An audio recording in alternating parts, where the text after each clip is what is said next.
Hello, my name is David Duffy. I'm a retired physician.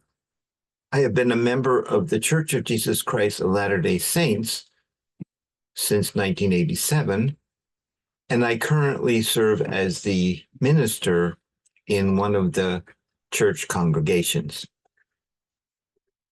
I believe in religious freedom. The world is filled with many languages, many cultures, and many faiths. And that's how it should be. We should be able to believe what makes sense to us. And the beautiful thing about religion is when you believe in God, you are motivated to be a better person. We are motivated to be kind and generous and patient and loving. My purpose here is to give a series of presentations about what I call spiritual concepts. When we want to pull the world together in love and peace, we look for basic fundamentals that covers all religions.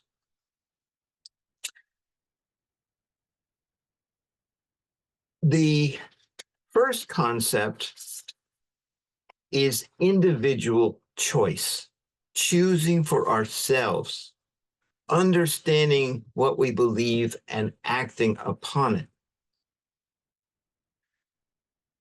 We are living in the physical earth.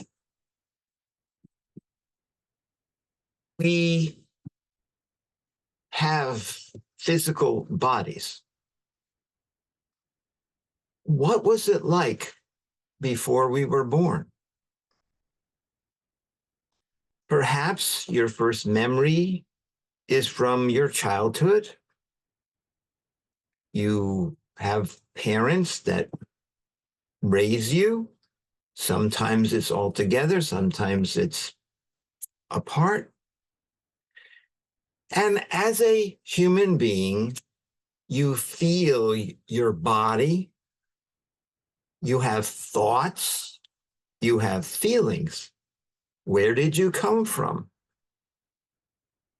I'm going to share with you what I believe is that answer. I believe that before we were born on earth, we lived in heaven as a spiritual being. We had a head and eyes and ears, and we had a spiritual body. Your Father in heaven, we call God.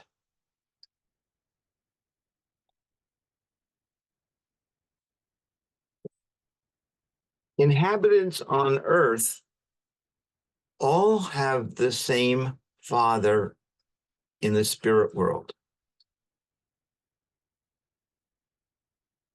I don't know how long we lived in heaven before we were born.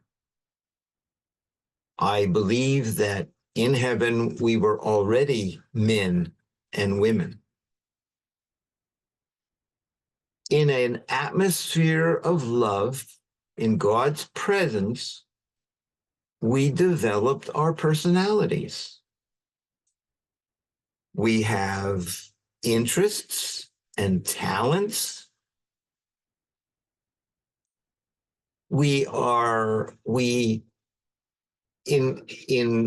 the presence of God, we learned how to have love and be good.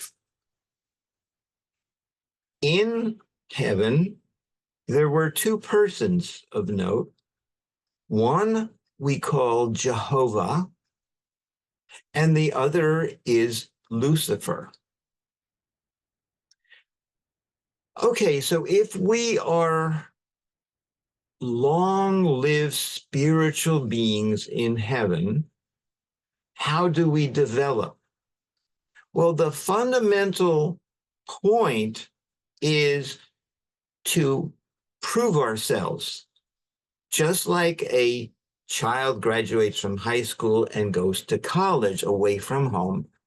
It was necessary for us to leave the presence of God and live in a separate environment and see what we developed, see how we behaved, see how we can choose for ourselves, learn to decide, not just say do what God says, but what you choose to do. So the plan was to create a separate environment in which the spirit can learn and grow. It was inevitable that when people were separated from God and made their own choices, they were going to learn from experience and make mistakes. Jehovah wanted them to choose for themselves, and he was willing to help them learn from experience. How did he do that? In life, we have consequences in our choices. We choose to go in a path of danger and we get injured.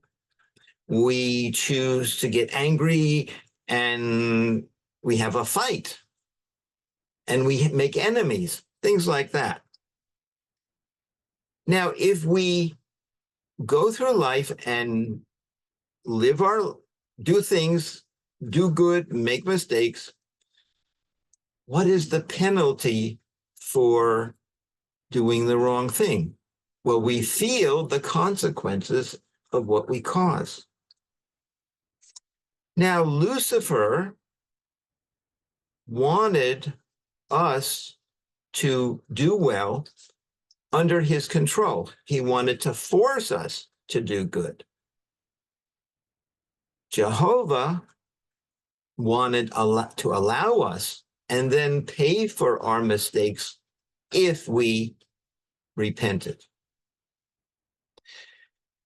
By rebelling against God, Lucifer was kicked out, evicted from heaven, and he became Satan, the one who tempts us on earth. In the Bible, we start with the book of Genesis, and the creation of the earth is described. There is a land, there's gravity, there's climate, earth, oceans, and then the plants, the animals, and finally humans. Now, it says that God created man's body out of dust. Now we would understand that our bodies are made of atoms and molecules in a fantastic biochemical miracle. The design of the body is brilliant. How can we have the ability to see, hear, walk, talk, think, remember? Those spiritual factors have to be embedded. And so we have a brain and a nervous system and bones and muscles, sensory organs, a replication of all the capacities in heaven here on earth. The physical body allows us to function as we did in heaven, but we are in an environment that has laws, patterns. So what's the purpose of our having a physical body? We are tested. We are, we have handicaps, we have challenges. We're going to learn to coordinate movements in response to the environment. God's goal is to help us develop righteous self-control. If we are impelled to do something and we say, we don't want to do that, we can control it. When the spirit is immersed in a body on earth, it is subjected to growth, decay, and death. The physical existence, by definition, is a temporary state.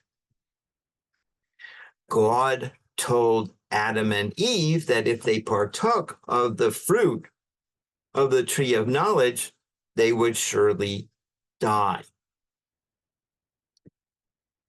If they immersed themselves in the physical world and began to live with food and weather and stuff like that, the body would age and finally die.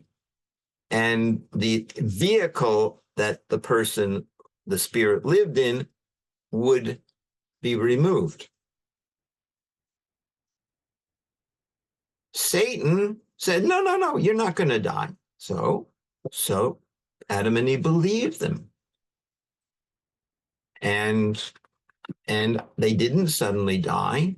So they left on, and they were in a frame of reference of the physical earth. Now, we suppose, we probably were taught the wisdom of God in heaven. And fortunately, in our innate characters, the way we were born, most people have the qualities that God recommends: listening, love, patience, kindness, empathy, the motivation to help people and do good are inside. That's part of our personality.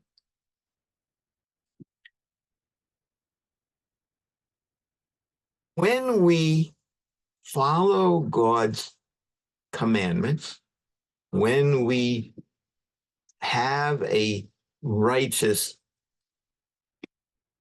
model in our souls, we feel good and have success.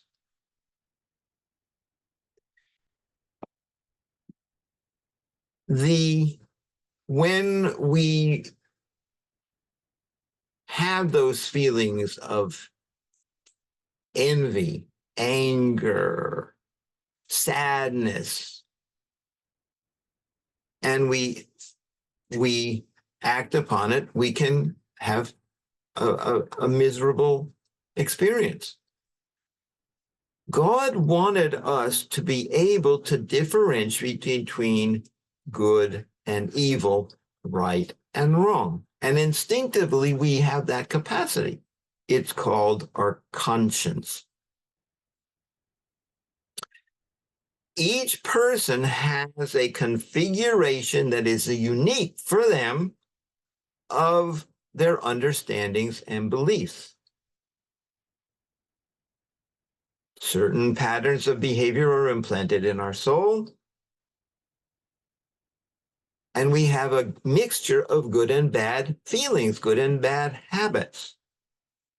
In the material world, we are enticed to do evil practices.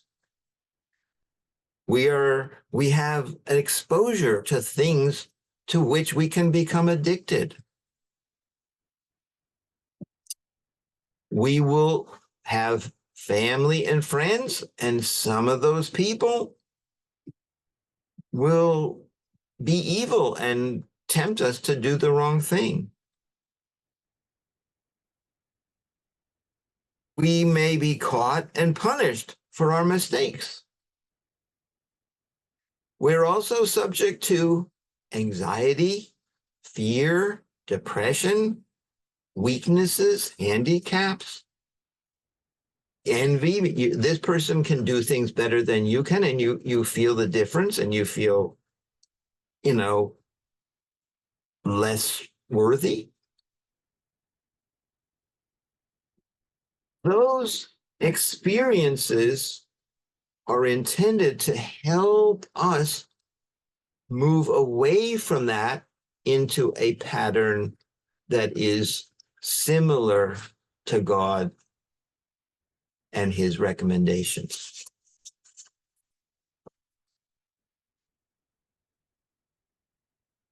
God gives us commandments, and he's not ordering us to do it. We when we listen to God and we feel that we should do that, ultimately we're not going to do it unless God's commandments become our own commandments. We have thoughts that say, hey, you should do this. And when we do those good thoughts, we do those ways that are inspired to improve ourselves. It's good. It works.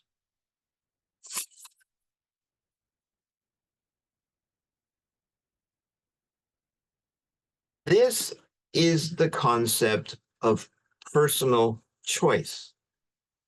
It's the manifestation of a spiritual principle that we learn and apply in our physical life. When we listen to that conscience, that inspirational voice inside, we turn our attention to the spiritual world, and in that way, we are preparing ourselves to eventually return to live with God. And this I say in the name of Jesus Christ. Amen.